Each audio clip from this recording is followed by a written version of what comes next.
जय हिंद। पुनः स्वागत है आपका अपने चैनल बुढ़ानिया पॉलिटी पर। नेक्स्ट वीडियो अपना भारत की कार्यपालिका राष्ट्रपति को आज पढ़ेंगे। राष्ट्रपति की हर एक बात डिटेल से पढ़ेंगे। डियर फ्रेंड्स, लाइफ एक चैलेंज है। लाइफ एक परिवर्तनशील है। चक्र के समान लाइफ हमेशा घूमती रहती है। इसमें सुख और दुख का आना एक स्वाभाविक प्रक्रिया मानी जाती है। दिए को देखकर, दीपक को देखकर हम जिंदगी की चैलेंज को स्वीकार कर सकते हैं। कहते हैं दीपक को जलते नहीं, दीपक की मुस्कान सीखो। सूर्य को डूबते नहीं, सूर्य का उत्थान सीखो। अगर देखना है अपने आप को मानचित्र पर तो राह पर चलना नहीं, राह का निर्माण सीखो। जब कोई काम खुद करके आगे बढ़ते हैं तो अवश्य ही सफलता हमें मिलती है। कहते हैं जिंदगी की शुरुआत अभी बाकी है, आपके इरादों का इम्तिहान अभी बाकी है। अभी तो मापी है मुट्ठी भर जमीन आपने, आगे तो सारा आसमां बाकी है, आगे तो सारा आसमां बाकी है। इसी बात को लेते हुए हम शुरू कर रहे हैं राष्ट्रपति को। राष्ट्रपति भारत की कार्यपालिका। राष्ट्रपति के बारे में जब हम पढ़ते हैं तो संविधान के भाग 5, केंद्र सरकार का वर्णन संविधान के भाग 5 में आता है। संविधान के अनुच्छेद 52 से 62 तक राष्ट्रपति का वर्णन है। राष्ट्रपति देश का प्रथम नागरिक होता है, तीनों सेनाओं का सर्वोच्च कमांडर होता है। देश की कार्यपालिका शक्ति राष्ट्रपति में निहित होती है। भारत का राज्य प्रमुख होता है, संवैधानिक प्रमुख होता है। भारत की एकता और अखंडता का प्रतीक माना जाता है। अनुच्छेद 52 से 62 तक लगातार हम राष्ट्रपति का अध्ययन करेंगे। जब राष्ट्रपति की बात आए तो संविधान के किस भाग में राष्ट्रपति का वर्णन है? संविधान का भाग 5। भाग 5 और कौन से अनुच्छेदों में राष्ट्रपति का वर्णन है? अनुच्छेद 52 से 62। अनुच्छेद 52 से 62 और भाग 5 में इसका वर्णन है। जब राष्ट्रपति की बात आए तो भारत का प्रथम नागरिक, देश का पहला नागरिक राष्ट्रपति कहलाता है। भारत का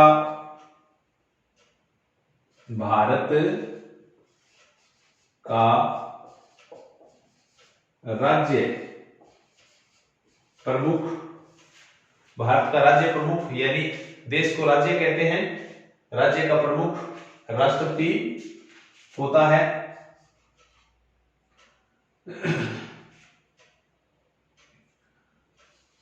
देश का संवैधानिक प्रमुख, देश का संवैधानिक प्रमुख राष्ट्रपति होता है। देश की कार्यपालिका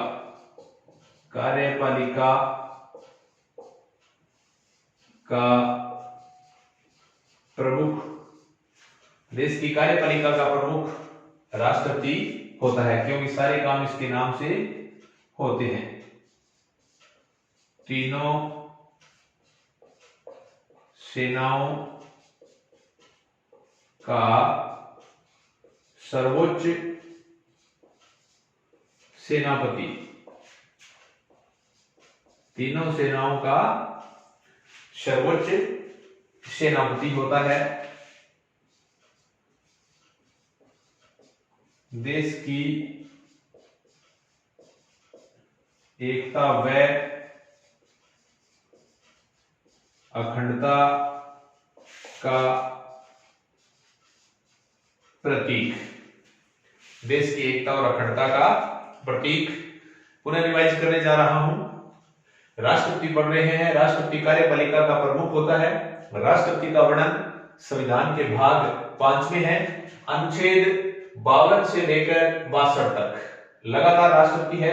वैसे तो देखा जाए तो कार्यपालिका 52 से लेकर 78 तक कार्यपालिका है, लेकिन इसमें प्रधानमंत्री भी आएगा, मंत्रिपरिषद भी आएगी, ये सारे 52 से 78 तक। लेकिन अनुच्छेद 52 से 62 तक ये स्पेशल और स्पेशल राष्ट्रपति के बारे में है। राष्ट्रपति देश का पहला नागरिक होता है। भारत राज्य का संवैधानिक प्रमुख होता है। दो बातों का ध्यान रखना है। एक आता है राज्याध्यक्ष, एक तो होता है राज्याध्यक्ष, एक होता है शासनाध्यक्ष। इन दो बातों का ध्यान रखना है। जब देश का राज्याध्यक्ष आए तो राष्ट्रपति होता है, राज्याध्यक्ष राष्ट्रपति होता है, शासनाध्यक्ष यानी सरकार का प्रमुख प्रधानमंत्री होता है। तो भारत राज्य का प्रमुख, देश का संवैधानिक प्रमुख राष्ट्रपति होता है। देश की कार्यपालिका शक्ति राष्ट्रपति के पास होती है, क्योंकि देश के सारे कार्यपालिका के काम इसके नाम से ही किए जाते हैं। तीनों सेनाओं का सर्वोच्च सेनापति यही होता है। कई बार अभी नया एक तीनों सेनाओं पर एक नया पद अभी बनाया गया है। कई बार लोग पूछते हैं कि अब तीनों सेनाओं का सर्वोच्च सेनापति कौन हो गया? तो तीनों सेनाओं का सर्वोच्च सेनापति राष्ट्रपति है, आज भी राष्ट्रपति ही है। सीडीएस नया पद जो बनाया है वो तीनों सेनाओं का वैसे प्रमुख है, लेकिन सर्वोच्च सेनापति आज भी राष्ट्रपति ही है, तीनों सेनाओं का राष्ट्रपति है। और देश की एकता और अखंडता का प्रतीक भी राष्ट्रपति कहलाता है। अब हम पढ़ेंगे अनुच्छेद 52 से लेकर 62 तक, क्योंकि अनुच्छेद 52 से 62 राष्ट्रपति के बारे में ये ध्यान दें। राज्याध्यक्ष राष्ट्रपति को कहते हैं, शासनाध्यक्ष प्रधानमंत्री को कहते हैं। छोटी सी बात बताऊं, पॉलिटिकल साइंस में, राजनीति विज्ञान में राज्य देश को कहते हैं। राज्य किसको कहते हैं? देश को कहते हैं। देश बनने के लिए 4 चीजें होनी चाहिए, तभी राज्य या देश कहलाता है। राज्य बनने के लिए 4 चीज होनी चाहिए। कौन कौन सी होनी चाहिए? जनसंख्या होनी चाहिए, जनसंख्या होनी चाहिए, भूभाग होना चाहिए, सरकार होनी चाहिए और संप्रभुता होनी चाहिए। संप्रभुता सर्वशक्ति होनी चाहिए। इसे संप्रभुता को आत्मा कहते हैं। राज्य की आत्मा सर्वशक्ति है। ठीक है, तो राज्य ध्यान रखें। आज के बाद राज्य कहलाने के लिए क्या क्या चीजें जरूरी है? ये 4 चीजें होनी जरूरी है। जनसंख्या होनी चाहिए, भूभाग होना चाहिए, सरकार होनी चाहिए और संप्रभुता होनी चाहिए। क्या राजस्थान एक राज्य है? राजस्थान एक राज्य नहीं है। वैसे स्टेट है, लेकिन राजस्थान एक देश नहीं है, क्योंकि राजस्थान में जनसंख्या है, भूभाग है, सरकार है, लेकिन संप्रभुता नहीं है, क्योंकि बाहरी संप्रभुता भारत के पास है। भारत के पास है। क्या यूएनओ एक राज्य है? संयुक्त राष्ट्र संघ एक राज्य है? संयुक्त राष्ट्र संघ राज्य नहीं है। क्यों? क्योंकि संयुक्त राष्ट्र संघ के पास अपनी कोई जनसंख्या नहीं है, उनका कोई निश्चित भूभाग है। सार्क, आसियान आदि राज्य नहीं है। भारत एक राज्य है, क्योंकि भारत में जनसंख्या है, उनके पास अपनी जमीन, धरती, भूभाग है। भारत के पास अपनी सरकार है। भारत के पास दोनों प्रकार की संप्रभुता है। ये संप्रभुता 2 प्रकार की होती है। एक आंतरिक होती है, भारत आंतरिक कोई निर्णय ले सकता है, और एक बाहरी संप्रभुता होती है। तो भारत के पास बाहरी भी संप्रभुता है, जबकि राजस्थान के पास संप्रभुता नहीं है, क्योंकि बाहरी राज्यों के साथ राजस्थान कोई संधि समझौता नहीं कर सकता। इसलिए राजस्थान राज्य नहीं है, भारत एक राज्य या देश है। तो राज्याध्यक्ष राष्ट्रपति, शासन यानी सरकार का प्रमुख प्रधानमंत्री कहलाता है। अब हम पढ़ने जा रहे हैं अनुच्छेद के अनुसार राष्ट्रपति। साथ साथ में टोटल अनुच्छेद अपने को याद करते जाना है। अनुच्छेद के अनुसार ही अपने को पढ़ना है, क्योंकि अनुच्छेद 52 से लेकर 62 तक पढ़ना है। अनुच्छेद 52 में क्या है? प्रावधान।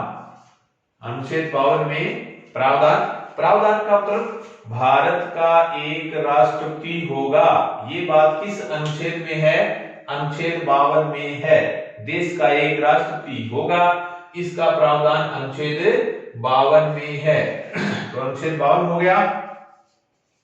अब है अनुच्छेद 53 यानी 53(1) में क्या है? कार्यपालिका शक्ति। पहले ही बताया, देश की कार्यपालिका शक्ति राष्ट्रपति के पास होती है, लेकिन ये नाममात्र की शक्ति होती है, क्योंकि वास्तविक कार्यपालिका प्रधानमंत्री और मंत्री परिषद में होती है। अनुच्छेद 52 प्रावधान, ये भारत का एक राष्ट्रपति होगा। अनुच्छेद 53(1) कार्यपालिका की शक्ति। अनुच्छेद 53 हो गया। नेक्स्ट पढ़ने जा रहे हैं अनुच्छेद 54। अनुच्छेद 54 में है निर्वाचक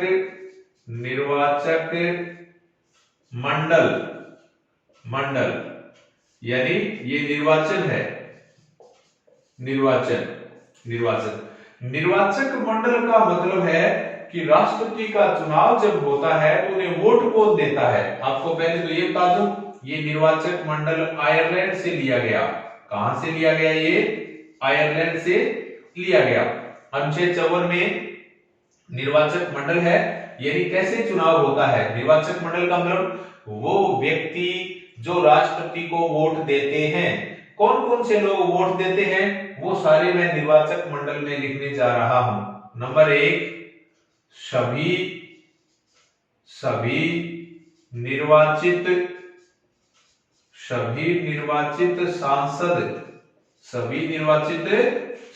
सांसद को एमपी कहते हैं।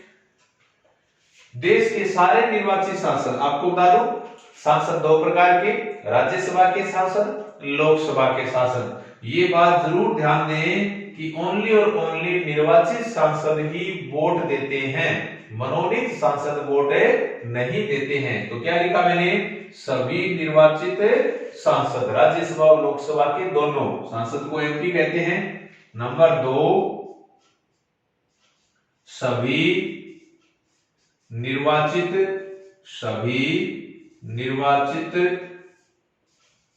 एमएलए का मतलब है देश के सारे विधायक, पूरे इंडिया के सारे राज्यों के विधायक, लेकिन ये भी ध्यान दें निर्वाचित विधायक होने चाहिए। नंबर 3, दिल्ली व पांडिचेरी, जिसको पुदुचेरी कहते हैं, आजकल नाम चेंज हो गया, के निर्वाचित एमएलए, दिल्ली और पांडिचेरी के निर्वाचित विधायक है वो वोट देते हैं। इसे इन सभी को मिलाकर के निर्वाचन मंडल कहते हैं। इन सभी को मिला के क्या कहेंगे? निर्वाचक मंडल। इन सभी को मिलाकर निर्वाचक मंडल। राष्ट्रपति को वोट कौन देते हैं? देश के सारे निर्वाचित सांसद, लोकसभा और राज्यसभा के टोटल, देश के सारे निर्वाचित एमएलए और दिल्ली और पांडिचेरी के निर्वाचित एमएलए। देश में 8 केंद्र शासित प्रदेश है। 8 केंद्र शासित प्रदेश है। 8 में अभी तक 2 में ही अपनी विधानसभा है, इसलिए 2 के एमएलए जो निर्वाचित है वो वोट देते हैं। तो ये हुआ निर्वाचक मंडल। कहां से लिया? आयरलैंड से। किस अनुच्छेद में वर्णन है? अनुच्छेद 54 में इसका वर्णन है। जब प्रश्न ये आए कि राष्ट्रपति को वोट कौन से नहीं देते हैं, कौन कौन नहीं देते हैं? नंबर 1, मनोनीत न तो एमपी वोट देते हैं और न एमएलए वोट देते हैं। कौन से व्यक्ति वोट नहीं देते हैं? मनोनीत सांसद भी वोट नहीं देते हैं और एमएलए भी वोट नहीं देते हैं। विधान परिषद के सदस्य, विधान परिषद विधान परिषद के सदस्य, क्योंकि भारत के 7 राज्यों में विधान परिषदें हैं। क्या विधान परिषद के मेंबर राष्ट्रपति को वोट देते हैं? नहीं देते हैं, बिल्कुल नहीं वोट देते हैं। तो जो प्रश्न ये आए कि राष्ट्रपति को वोट, चुनाव में वोट कौन से नहीं देते हैं? मनोनीत सांसद और नहीं देते हैं, और मनोनीत एमएलए भी वोट नहीं देते हैं, और विधान परिषद के मेंबर भी वोट नहीं देते हैं। तो अनुच्छेद 54 तक आ गए हैं। 52 प्रावधान, 53 कार्यपालिका शक्ति, 54 निर्वाचक मंडल। अब 55 पढ़ने जा रहे हैं। अनुच्छेद 55।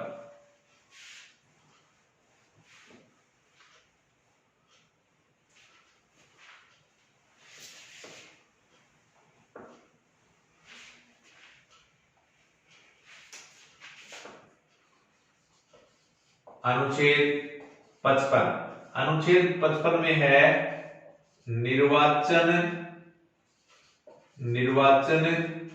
रीति। रीति का मतलब प्रक्रिया। प्रक्रिया यानी राष्ट्रपति के चुनाव में चुनाव कैसे होता है, वो चुनाव, वो प्रक्रिया। प्रक्रिया का वर्णन किस अनुच्छेद में है? अनुच्छेद 55 में है।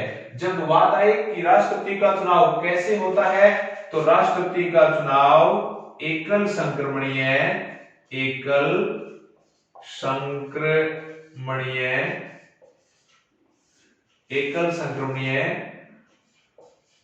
गुप्त मतदान, एकल संक्रमणीय की मतदान प्रणाली से होता है, लेकिन कैसे मतदान है?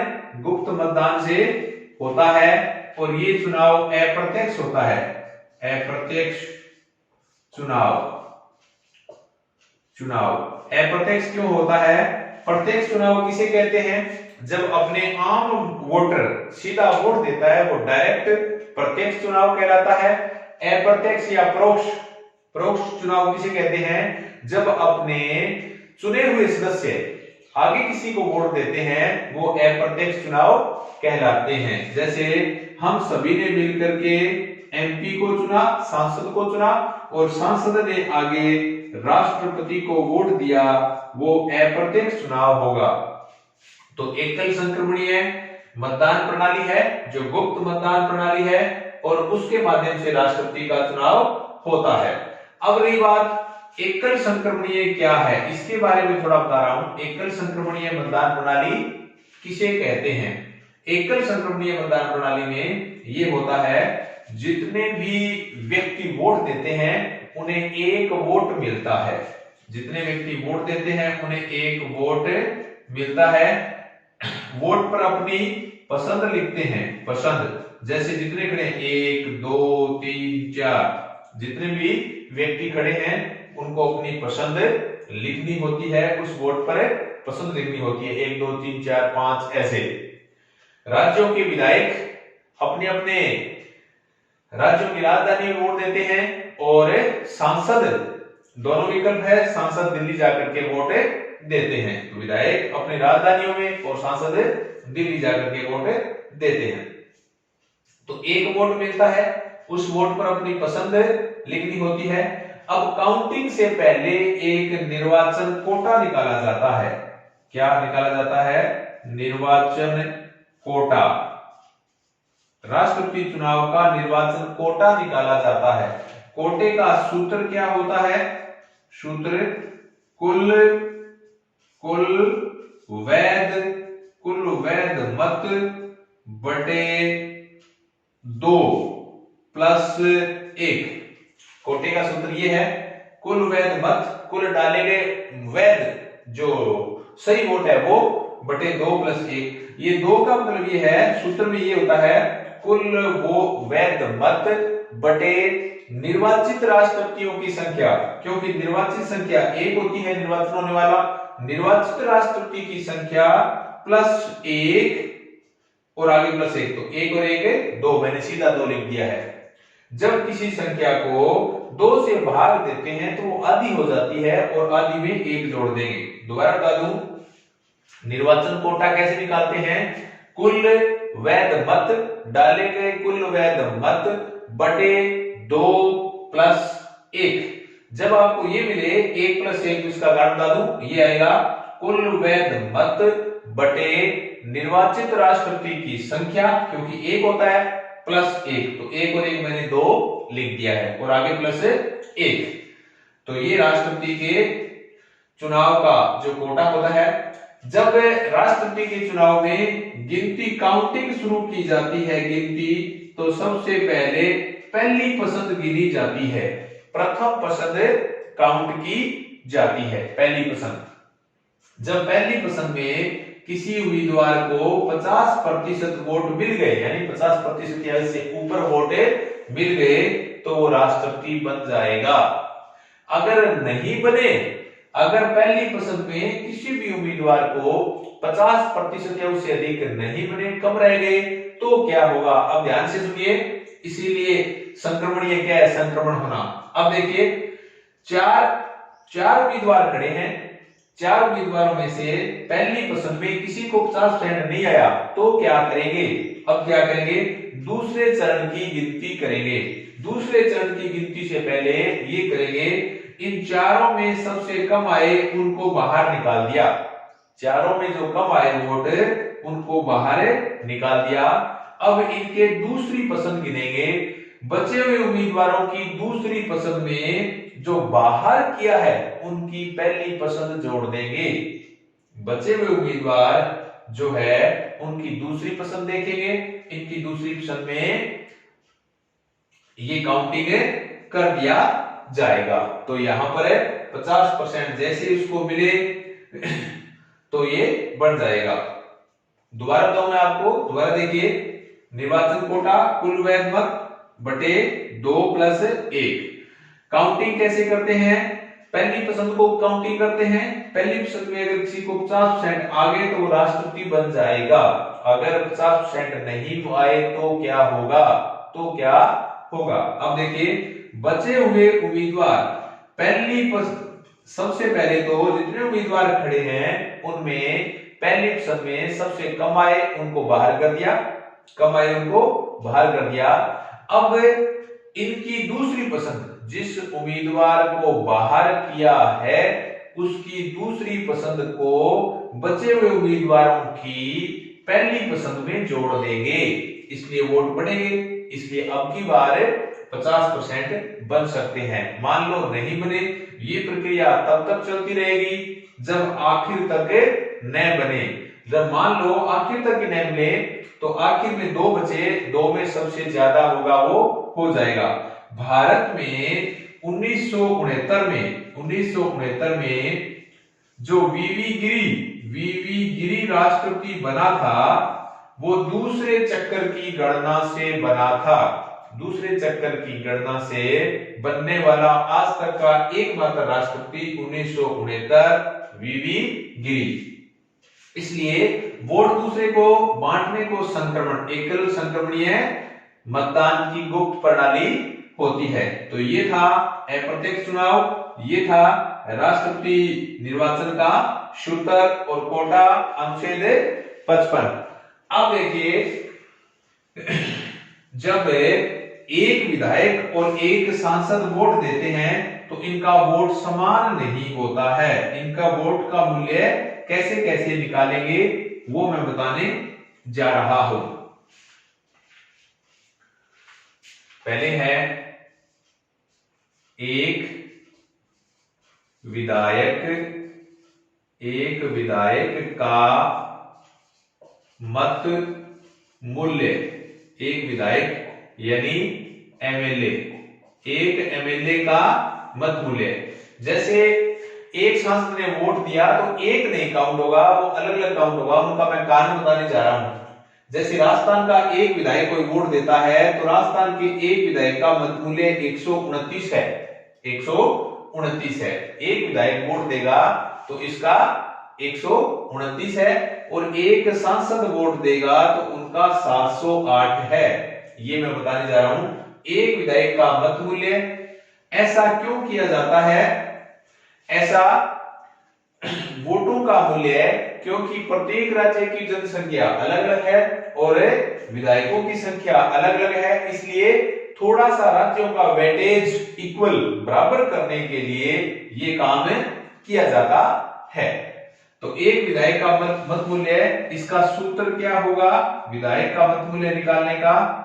राज्य की कुल जनसंख्या, राज्य की कुल जनसंख्या बटे निर्वाचित विधायकों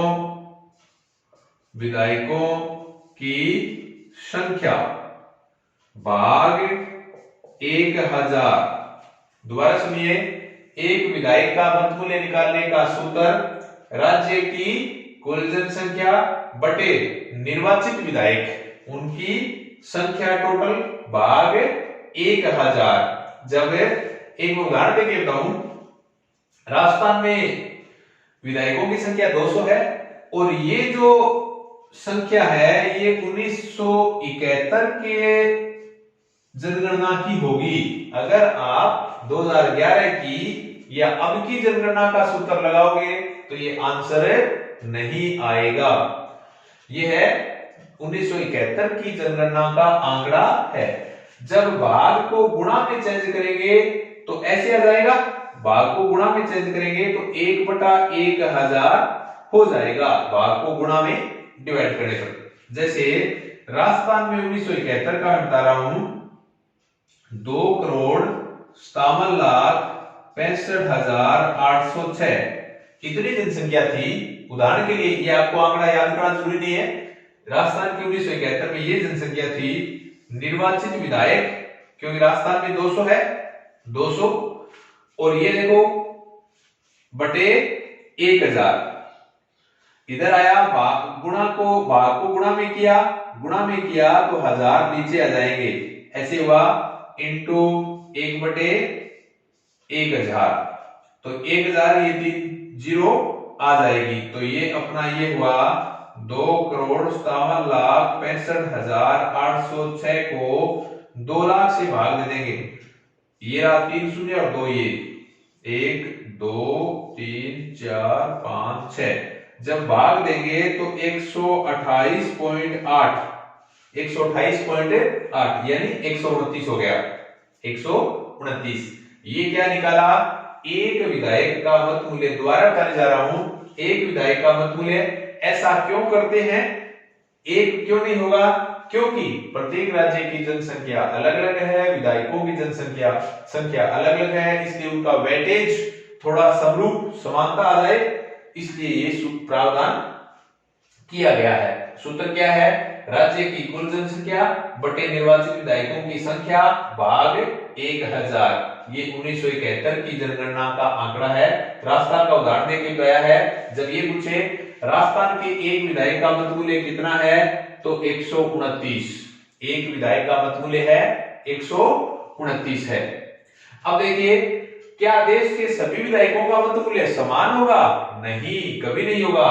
ये जरूर याद रखें, देश के सभी विधायकों का मत मूल्य असमान आएगा, क्योंकि प्रत्येक राज्य की जनसंख्या अलग अलग है और प्रत्येक राज्य के विधायकों की संख्या अलग अलग है। जब ये आए, सबसे ज्यादा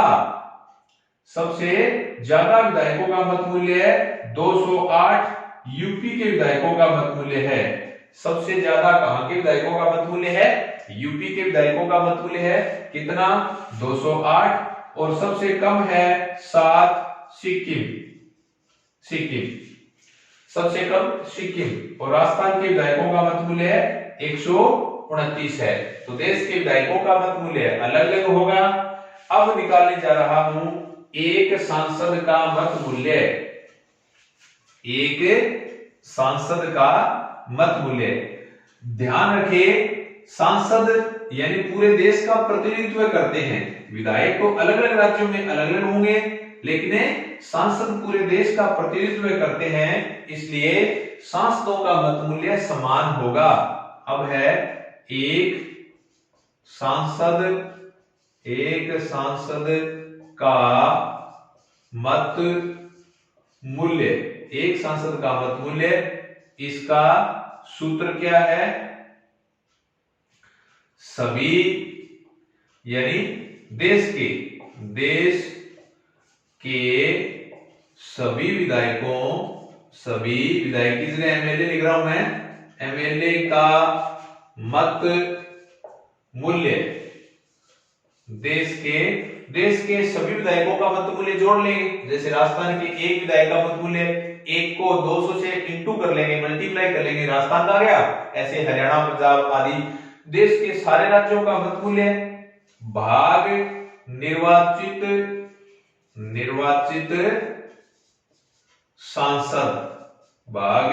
निर्वाचित सांसद, ये है एक सांसद का मत मूल्य निकालने का तरीका। देश के टोटल एमएलए का मत मूल्य बटे निर्वाचित सांसद 776 होते हैं। देश में कितने सांसद निर्वाचित होते हैं? 776 सांसद निर्वाचित होते हैं। तो क्या एक सांसद का मत मूल्य 708 है? एक सांसद यानी एमपी का मत मूल्य कितना है? 708 है। क्या देश के सभी सांसदों का मत मूल्य समान होता है? हाँ, बिल्कुल समान होता है। देश के जितने भी टोटल सांसद है, टोटल सांसद का मत मूल्य समान होता है। तो ये टॉपिक छोटा सा पार्ट करवाया, अभी राष्ट्रपति शेष है, आपको समझ में आया होगा। एक विधायक का मत मूल्य राज्य की टोटल जनसंख्या बटे निर्वाचित विधायकों की संख्या भाग 1000। राजस्थान के विधायकों का मत मूल्य 129, सबसे ज्यादा यूपी 208, सबसे कम सिक्किम ओनली 7। देश के सभी विधायकों का मत मूल्य असमान होता है, अलग अलग होता है। एक सांसद का मत मूल्य, सूत्र क्या है? देश के टोटल एमएलए का मत मूल्य, टोटल विधायकों का मत मूल्य बटे निर्वाचित सांसद है 776। 776 से भाग देंगे तो 708 आएगा। तो देश के एक एमपी का मत मूल्य कितना है? 708। क्या सांसदों का मत मूल्य समान होता है? चाहे लोकसभा हो, राज्यसभा हो, देश के टोटल सांसदों का मत मूल्य समान होता है। आगे वाले वीडियो में आप जुड़े रहिए, ऐसे इससे संबंधित, राष्ट्रपति से संबंधित आगे वाले वीडियो में और अध्ययन करेंगे। Thank you very much. जय हिंद।